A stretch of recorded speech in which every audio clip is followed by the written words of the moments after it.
নমস্কার, বাঙালির পেট পুজো চ্যানেলে আপনাদের সকলকে জানাই স্বাগত।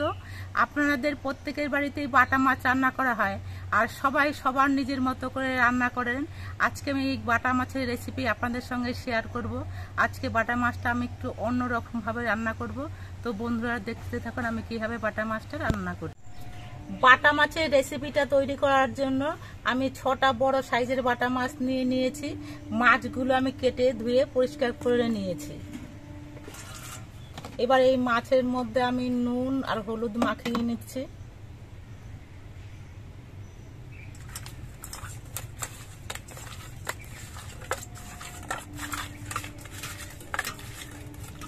নুন হলুদ মাখিয়ে মাছটা আমি কিছুক্ষণ রেখে দিচ্ছি, ততক্ষণ আমি অন্য জিনিসগুলো রেডি। আজকে বাটা মাছটা বেগুন দিয়ে রান্না করা হবে, তার জন্য আমি বেগুন কেটে নিচ্ছি। আমার কর্তা বাজার থেকে 3টে ছোট সাইজের বেগুন নিয়ে এসেছে, বলছে বেগুনের অনেক দাম, এই বেগুনগুলোই রান্না করো। ছোট বেগুন হয়তো একটু কম দামে পেয়েছে, তাও তো পোকা।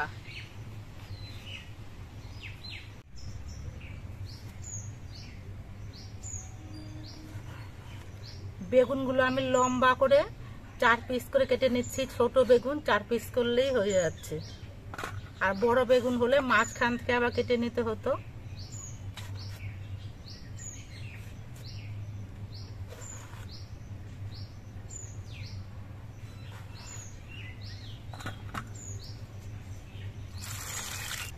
এবার মাছটা রান্না করার জন্য আমি কিছু মশলা বেটে নিচ্ছি। আমরা সাধারণত বাটা মাছ কিন্তু জিরে বা কালো জিরে বা সর্ষে যে কোনো একটা জিনিস দিয়ে রান্না করি।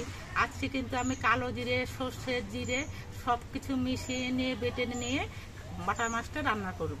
আমি ছোট একটা চামচের 1 চামচ সাদা জিরে নিয়ে নিচ্ছি, 1 চামচ কালো সর্ষে নিয়ে নিচ্ছি,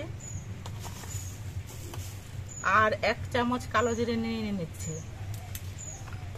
এইভাবে 3টে মশলা দিয়ে মিশিয়ে বাটা মাছ রান্না করলে কিন্তু খেতে একটা আলাদা টেস্ট হয়। এবার এর মধ্যে আমি 4-5টা কাঁচা লঙ্কা নিয়ে নিচ্ছি। এবার সব কিছু একসঙ্গে বেটে নিচ্ছি।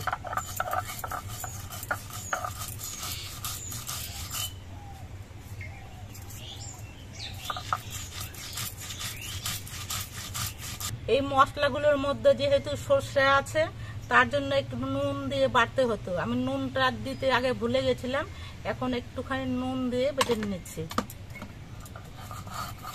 নুন দিয়ে সর্ষে বাটলে পরে সর্ষে কখনো তেতো হয় না।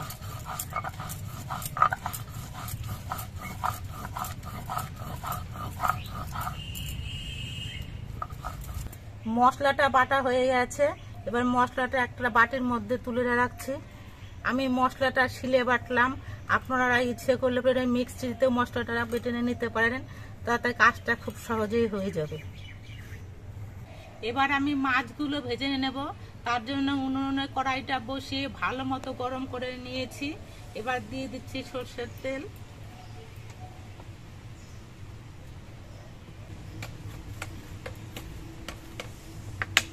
এবার এই সর্ষের তেলের মধ্যে নুন দিয়ে দিচ্ছি একটুখানি। এই নুনটা দিলে মাছ ভাজার সময় কড়াইতে কখনো আটকে পড়ে না। নুনটা দেওয়ার পর তেলের সঙ্গে নেড়ে চেড়ে মিশিয়ে নিচ্ছি, আর কড়াইয়ের চারপাশে তেলটা লাগিয়ে নিচ্ছি। তেলটা খুব ভালো মতো গরম হয়ে গেছে, এবার মাছগুলো ভেজে নিচ্ছি।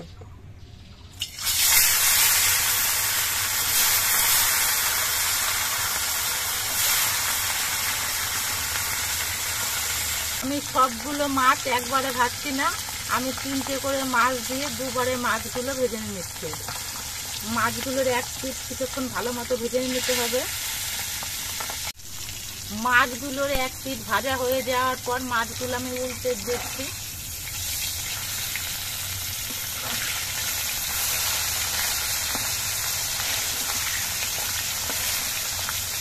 মাছের এই পিঠটাও ভেজে নিতে হবে।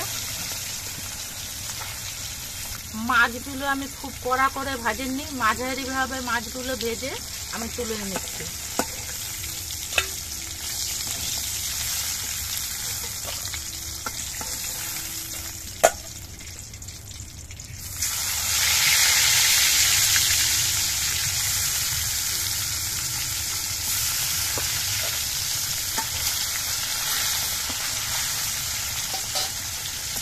আমি যে বেগুনগুলো কেটে নিয়েছিলাম, বেগুনগুলো ধুয়ে পরিষ্কার করে নিয়েছি। এবার এই বেগুনের মধ্যে আমি অল্প করে একটু নুন আর অল্প করে একটু হলুদের গুঁড়ো মাখিয়ে নিচ্ছি।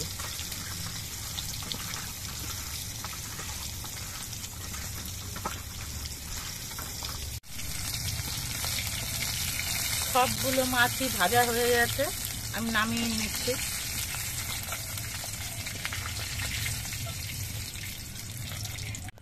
এবার কড়াইয়ের তেলের মধ্যে দিয়ে আমি বেগুনগুলো ভেজে নিচ্ছি।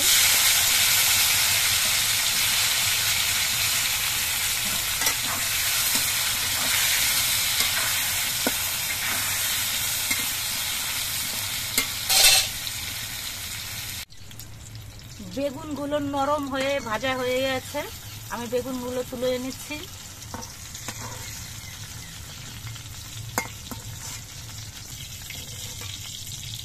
বেগুনটা ভাজার পর কড়াইতে যে তেল আছে সেই অল্প তেলেই আমি মাছের ঝোলটা রান্না করব। তার জন্য আমি তেলের মধ্যে দিয়ে দিচ্ছি 2টো শুকনো লঙ্কা আর অল্প করে একটু কালো জিরে। শুকনো লঙ্কা আর কালো জিরে এটা ভাজা হয়ে গেছে। এবার এর মধ্যে আমি যে মশলাটা বেটে রেখেছিলাম সেই বাটা মশলাটা দিয়ে দিচ্ছি।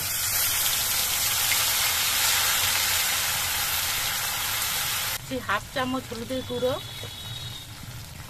এবার সবকিছু দিয়ে মশলাটা কিছুক্ষণ কষিয়ে নেব।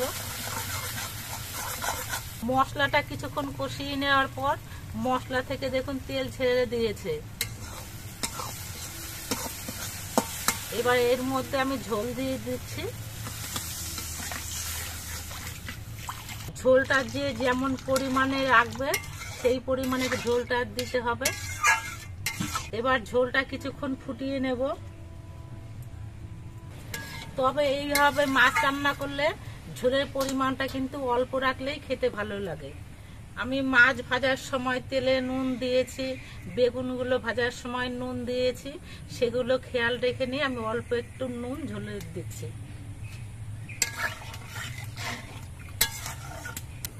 এবার ঝোলটা কিছুক্ষণ ফুটিয়ে নিতে হবে।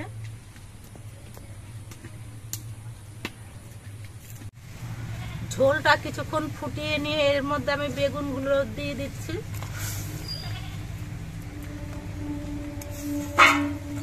আর ভেজে রাখা মাছগুলো দিয়ে দিচ্ছি।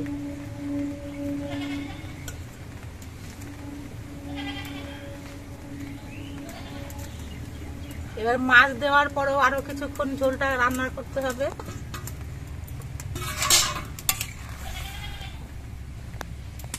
মাছ দিয়ে ঝোলটা কিছুক্ষণ ফুটিয়ে নিয়েছি। ঝোলটা দেখুন অনেকটা ঘন হয়ে গেছে। মাছের ঝোলটা আমার তৈরি হয়ে গেছে।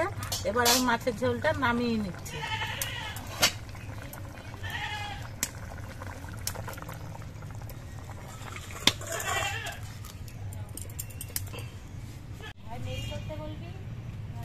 আপনারা দেখতে পেলেন আমি কিভাবে বাটা মাছের ঝোলটা রান্না করলাম।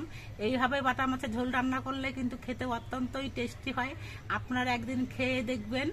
আর আমাদের ভিডিওটা আপনাদের কেমন লাগলো, যদি ভালো লাগে চ্যানেলটাকে সাবস্ক্রাইব করে দিয়ে আমার পাশে থাকবেন।